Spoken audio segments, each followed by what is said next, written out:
ఆగాగు ఆశ్చర్యదేవా, ఏమంటివి జాతి నెపంలో సూతసుతుని కింద నిలువ అర్హత లేదందువా? ఎంత మాట! ఇది ఛాత్ర పరీక్ష కానీ క్షత్రియ పరీక్ష కాకూడదు. ఇది కుల పరీక్ష అందువా? నీ తండ్రి భరద్వాజ జననం మెట్టిది, అతి దుభుక్షాకరమైన నీ స్తంభం మెట్టిది, మట్టికుండలో పుట్టితివి కదా, నీది ఏ కులము?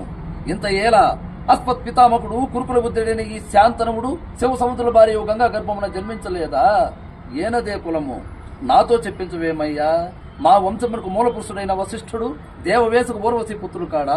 అతను పంచమ జాతికి ఎందు అరుంధతి ఎందు శక్తిని, ఆ శక్తి చండాలింగందు పరాశరుని, ఆ పరాశరుని పల్లిపడిచైన మత్స్యగంధి ఎందు మా తాత వ్యాసుని, ఆ వ్యాసుని విధురాండ్రైన పితామహ అంబికతో మా తండ్రిని, పితామహ అంబాలికతో మా పినతండ్రి పాండురాజును, మా ఇంటి దాసితో ధర్మ నిర్మాణ చరులని మీచే కీర్తించబడుతున్న ఈ విదురుదేవుని కనలేదా? సందర్భావసరం బట్టి క్షేత్ర బీజ ప్రాధాన్యములతో సంకరమైన మా కురువంశము ఏనాడో కులహీనమైనది కాగా నేడు కులము అను వ్యర్థవాదమెందులకు. నాయనా దుర్యోధన, తాత, ఏరులా పారులా బ్రహ్మరుసుల జననములు మనము విచారించదగినవి కాదు. ఇది నువ్వు అన్నట్టు ముమ్మాటికి క్షేత్ర పరిచయే. క్షేత్రమున్న వారెల్లరూ క్షత్రియులే, వారిలో రాజ్యమున్నవారే రాజులు. అట్టి కురురాజ పరిషత్తులో పాల్గొనుటకు అర్హులు. ఓహో, రాచరికమా అర్హతను నిర్ణయించున్నది.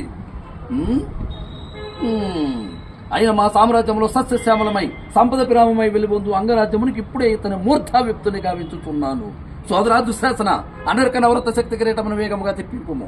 మామా గాంధార సార్వభౌమ సురిక్రయమనవే మండిత సువర సింహాసమును తెప్పింపుము. పరిజనులారా, పుణ్యభాగి నదీతో వర్ణకురుడు, కళ్యాణభద్రులారా, మంగళతూర్యార్ములు సుస్థిరంగా మోగనిండు, మంది మాదితులారా, కర్ణ మహారాజులకు కైవరంగా వింపుడు, పుణ్యాంకులారా, వీరాజరాజులకు పాలిభాగమున కస్తూర తిలకమును తీర్చిదిద్ది బహుజన సుకృత పరిపాలక సౌలత కవచ కష్ట వైఢూర్య ప్రవాహం జోలికి వాంఛలు చలరేగా వీరగంధ ముగించరాల్చుడు. నేను ఈ సకల మహాజన సమక్షమున పండిత పరచుల మధ్యమున సర్వదా చక్రద సహస్రద ఈ కులకల ప్రఖ్యానమును శాశ్వతముగా ప్రక్షాళన గావించదను.